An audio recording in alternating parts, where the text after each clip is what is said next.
everyone. So I'm going to share my research, which is around belonging in the post-16 context. So luckily everyone's sort of nicely set the scene for me, because I'm not going to give you lots of the background to this, because I just really want to share the results. But really broadly speaking, so the autistic population, as we know, they're still not experiencing good outcomes compared to non-autistic peers. That's in terms of employment, in terms of life satisfaction, in terms of mental health outcomes. And so I was really interested in what things we might utilise to kind of build on that and have some solutions.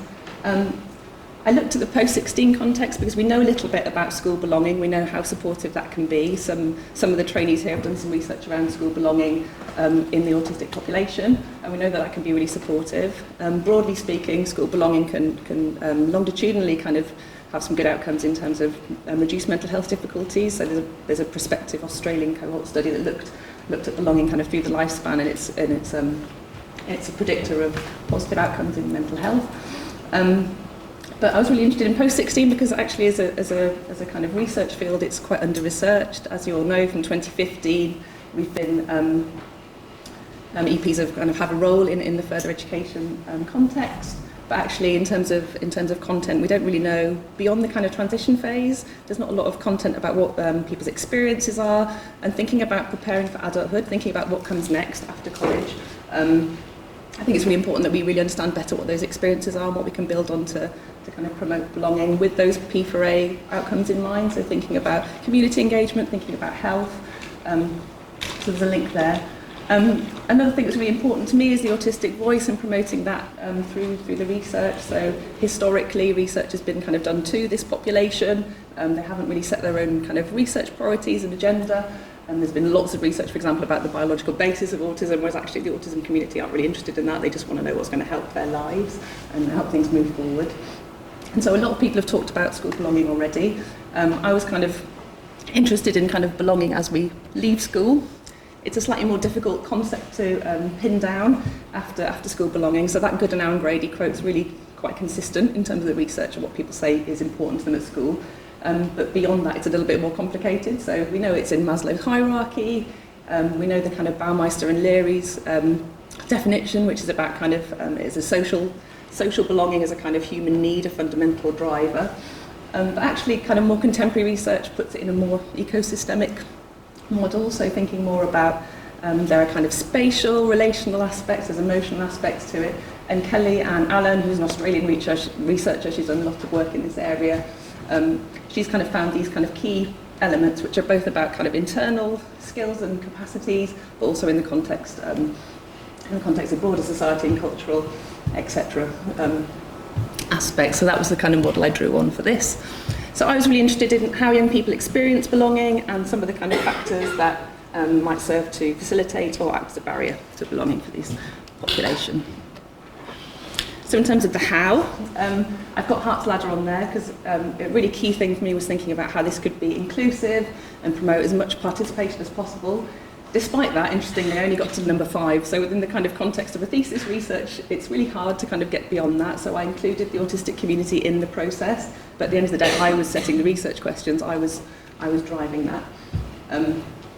But in terms of research priorities, I was really holding in mind some things that we know are important to the autistic community. There's a paper by Cusack and Sterry that if anyone's doing any research in this area, I'd really recommend looking at, because that's some priorities set by the community about like mental health, for example, supporting communication.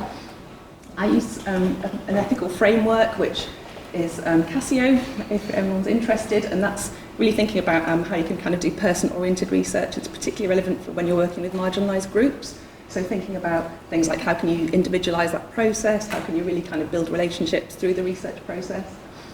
I also used an expert panel, so 3 autistic people looked at my methodology and looked at my materials with me, and they really kind of helped me set thinking about language, thinking about inclusivity, access to the materials. So that really kind of helped inform what I was going to do. I also piloted it with 2 autistic people as well, who kind of fed back, and we made some changes after that because it took a really long time basically to do all of the activities. So in terms of the design, this is a qualitative piece of work, which probably isn't surprising given what I've just said. So following the initial contact with young people, we've lost a picture. Interesting. So there should be a picture of a camera up there. I gave them some take-home tasks. These were optional, but the idea was to allow them to kind of bring their own agenda to the research, also to go away and have some time to think outside the pressures of that interview context. So there was a photo elicitation exercise. There's some really good evidence about kind of being able to kind of be creative and bring your own ideas to the table there. And also a timeline activities that was allowing young people to document their experiences of belonging over time, so they could bring particular experiences of belonging and not belonging to the table.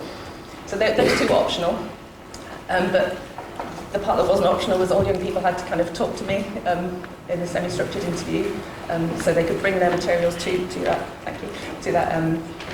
context. So that could, to make that as inclusive as possible, that could be verbally, that could be by email or text, that could be face-to-face, it could be online. But the idea was we talked about the things that they brought, but there was also a schedule kind of exploring different aspects of belonging. And so I analysed all of the data with thematic analysis. That was a Braun and Clark 6-stage reflective thematic analysis. But I also fed back to the young people that were involved about the kind of themes that I generated, gave them some of their own quotes to reflect back. So whilst that wasn't a kind of member checking process, because we don't really do that in the 6-stage process, it was kind of part of my reflexivities to think about, does this feel like it represents your experience? So in terms of the themes generated, we've had 3 master themes and 9 sub-themes. I'm going to go through them all, so I will start that now. So I've included some quotes to look at and some of the photographs that young people shared as well. So this first master theme is really thinking about what young people's experiences were. So really kind of overarching concept there was the importance of being authentic. And I think that's really important when you think about a marginalised group who might have to sort of adapt their identity in different contexts. So being able to be your authentic autistic self was a really important thing to these people. So context for social connection was about where they could experience that, where the opportunities were to belong. And that really came through as college was a really important place for that. For some of these young people, their only experiences were at home and in college. No other social experiences in the community or more broadly. So actually having the opportunity to be with other people, to spend time with people, to be with your group, actually meant that incidental interactions happened and friendships were formed. The other important context was through special interests. So you can see the Harry Styles picture down there. That was a young person who, it really was very effortful to get to a concert in terms of the sensory experience, in terms of the busyness, but actually when she was there, she described this really overwhelming sense of, I'm in a community, I'm part of something. So special interests really kind of serving as a bridge to kind of push yourself beyond where you might normally go and do something a bit different.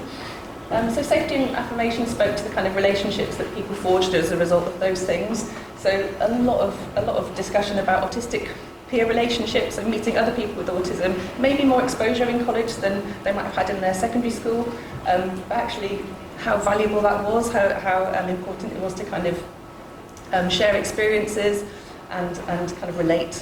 And I think if you think about cross-neurological theory or dual empathy, thank you. That's really important, thinking about actually autistic to autistic peer interactions were a bit easier than autistic to non-autistic interactions. That's something for us to think about. And finally, this last sub-theme was about self-directed spaces and affinity. So this was really interesting for me. So the top 2 are really about social experiences of belonging, but this final one actually related to asocial experiences of belonging, which came through really strongly. So this was about young people's connections with nature, connections with animals, and in their own kind of curated spaces at home. So what's interesting about that is not only was some of the descriptions were so rich in terms of like a really sort of spiritual connection with nature, but also they existed without a barrier. So whereas young people experience real barriers to kind of accessing these social belonging experiences, they didn't have any barriers to being with their pets or going outside or kind of spending time in their own spaces. And you can see that picture of the donkey and Lyra, who's one of the participants there. We're doing achievement and Vig this week, so it's really in my mind. But if you want a picture of achievement, that really does feel like it represents it very well. I'm going to whiz over this, but these are some of the barriers that people experience, probably not surprising given what we know. But lots of people had experienced really negative past experiences. Some of them had really internalised some of their experiences of stigma about autism and what that meant for them. There's lots of talk about not being human, not being people, not feeling kind of part of the kind of broader connection experience that other people have.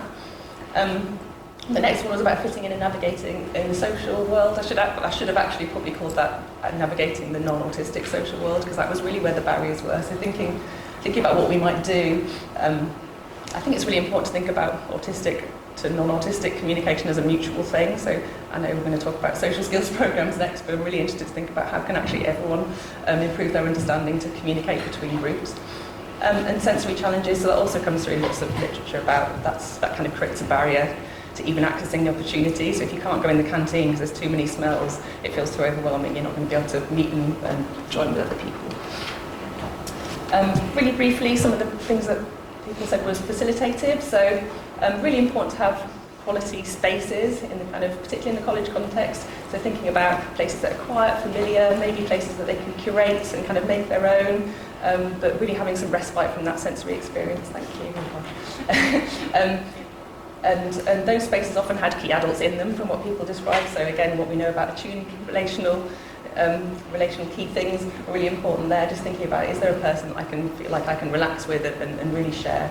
And finally, it was really important for young people to talk about, to have access to technology. A lot of people put a lot of effort into being connected at all times, but actually that facilitated their sense of belonging, because they could connect with people that weren't there, that were really important to them. But also some really meaningful relationships from things like online gaming, and actually being able to kind of forge relationships away from the kind of pressures of a normal social situation. Really quickly. Okay. So I brought it all back into this model of belonging, and actually it fit quite well. So I wasn't sure whether autistic belonging was going to map onto this kind of normative model of belonging, but actually it all kind of, I think it's quite a useful way to sort of think about what young people's competencies and motivations were in the context of their broader experience. Really quickly, strengths-wise, I was really pleased with it. It was participatory. It really centres the voice of the young people as part of the process. I think the TA thematic analysis really helped with that, and being reflexive about my position as an outsider researcher and what that meant for my interpretation of the data. Despite only speaking to 10 young people, it was quite representative in terms of gender and ethnicity. Some of the challenges, obviously 10 people, it's a non-homogeneous group, it's really hard to kind of transfer that to other cases. Recruitment was really challenging, so despite kind of advertising across England, I was only actually spoke to people within the South East, and mainly that was through my access to colleges and speaking to young people directly. But I think that really speaks to kind of relational needs of that group, and needing to kind of really forge meaningful connections and trust before you can move forward. Engagement, the fact it was flexible, people could do different activities, meant that some people I had 100 pages of interview data for, some I had 10 pages, so that did vary a lot. And again, that reflexive TA process was really important in thinking about not prioritising certain voices where I had more in content. Future research, obviously broadening that sample, maybe thinking about what further education settings feel like they're doing to promote belonging, and going back to the autism community always, I think, to sort of think about what next, what's important. So there's some kind of key takeaways that I would really like to take back to further education settings. Mainly things about what are they doing already. I don't think we know much at all about what settings feel like they're doing or think they're doing to promote belonging. So definitely some ideas about that. Some of the things that young people brought on their own agendas were, how do they have spaces? Do they have places they can access their rest, that kind of give them some respite? Is there time for key staff to facilitate good relationships? But also in terms of EP implications, I've kind of put it into what we know the kind of main roles of an EP, just thinking about how we might take some of this back into our work. Yeah.